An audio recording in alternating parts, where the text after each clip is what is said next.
Today, we're gonna break down a character's fighting style, then create a fight scene using their moves. This is Fight Like. Welcome to another episode of Fight Like. More specifically, a Fight Like about Monster Hunter.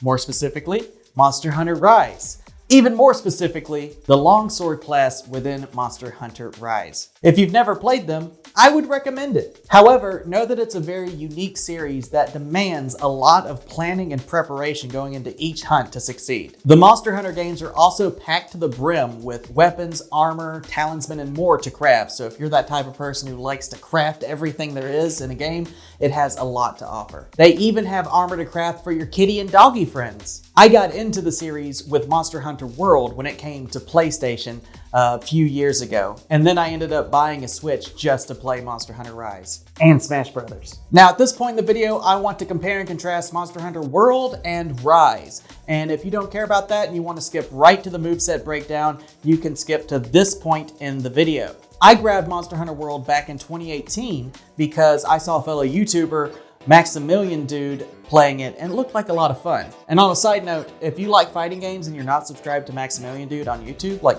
what are you doing? And I'm not gonna lie, the game was a little difficult to get into at first. Not only because the game was mechanically challenging, but also because it played on my ethics, like hunting down a Kula Yaku while it's limping away and, having to finish it off, it kind of makes you feel bad.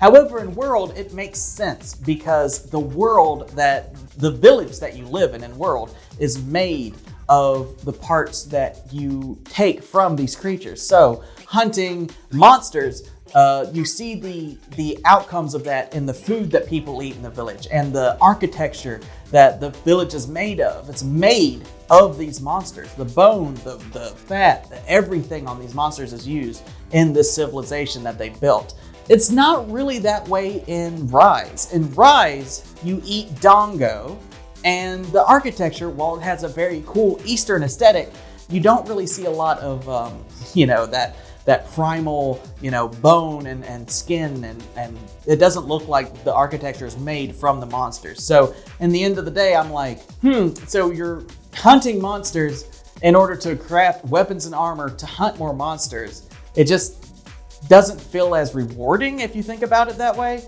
but that's really my only big critique of Rise. Still a really good game though, you should check it out. Back to the regular stuff. So I consider myself a very casual Monster Hunter player, and with my time in World and Rise, I ended up playing mostly with the bow, dual blades, gun lance, and switchblade, but nothing felt quite right like the longsword did. All of them had their own strengths and weaknesses, but no matter how much I tried, I always found myself gravitating back to the longsword. Its balance of speed and mobility gave it a really well-rounded feeling to where if I tried to play with anything else, it felt like it was missing something. So now it's time to see the longsword's moveset transfer to real life. I did each moveset with two different weapons.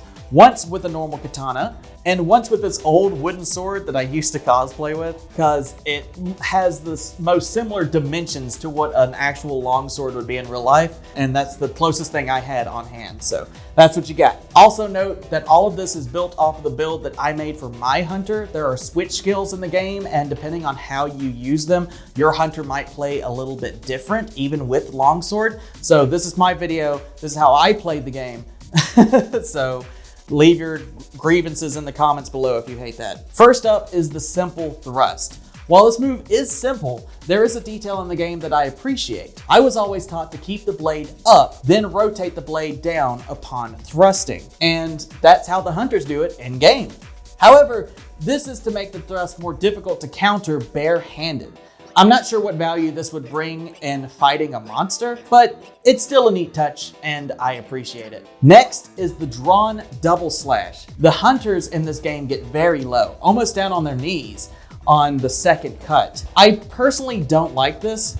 I think that staying on your feet at all times would be the most favorable option whether you're fighting people or monsters. The first cut is done with a single hand, and while turning the blade around, grab the hilt to make the second cut two-handed. Wielding the bigger sword definitely affected the speed and timing of my cuts. Following that is the special sheath, which is almost the exact opposite of the last technique.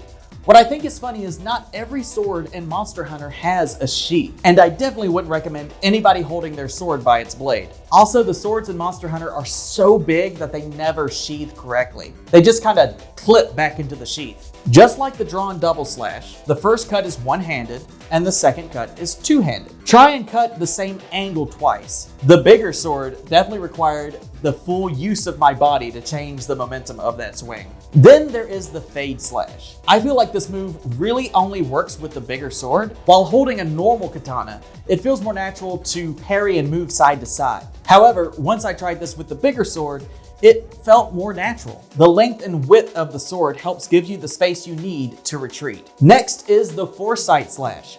Once again, this one feels much more comfortable while wielding the bigger sword. While holding the katana, it doesn't really make sense since you expose your back, then swing at the exact same place a second time. Whereas with the bigger sword, you are swinging so much mass that if you turn a full 360 degrees and hit with your body weight behind it, you could definitely knock someone or something off balance. Last thing before we get into the combo, it's the big shebang, the Helm Breaker. Yeah, I wasn't very good at this one. Since I've gained weight, I'm not as light on my feet, but it's okay, I'll get there. I'm in the middle of my weight loss journey and I'm very hopeful for what the future brings. Hit that like button, bring back Skinny JB. Here we go. Anyways, I did something similar to this on our trip to the Natural Bridge, which I have a video of, you should go check out. So I thought I could do something similar here, but it just didn't turn out quite as cool. I will say, with the bigger sword, of course, it is harder to do, if you couldn't already guess. Lastly, let's talk about the Spirit Blade combo. This is a combo that you can do when your spirit meter is full. And when you complete this combo, it buffs your damage output and gives you access to the Helm Breaker. So you'll be doing this a lot in the game. Overall, I think this combo works well for both swords. The hardest part is getting your footwork to flow with the sword swings as you move forward. The final big spin is a fun cherry on top, especially when wielding the bigger sword. Normally, this would be the part of the video where I do a fight scene incorporating the moves that we've just learned. But monster hunters don't fight people, they fight monsters. So it just felt wrong to do a regular fight scene on this one. So instead, we decided to go buy some melons and pumpkins and smash them up. So enjoy.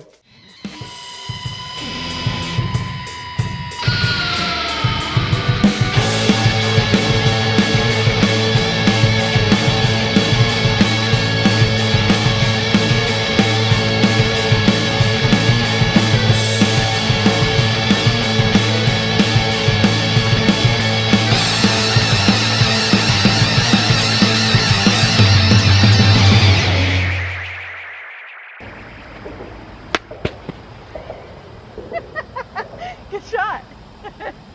Thank you so much for watching this video, liking our videos, subscribing to our channel, and just sharing our content always really helps. We're making strides. I never thought my channel would be this big. I know that it's not huge, but even being over 1,000 is amazing.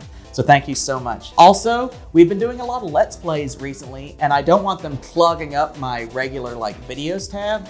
So if you want to see the full VODs of any Let's Plays that we've done, some live streams that we've done, you can go to our playlist and they're all in different playlists. They're just not going to show up under the videos tab. Okay, so be sure to check that out if that sounds like something you would like to see. And we got more content coming. And thank you so much to Chelsea Face, my wonderful and lovely wife. She's been helping with editing on this channel, and her doing so will hopefully let us put out more content on a regular basis. So we're working on stuff. Thank you for showing up. We'll see you in the next video. Peace.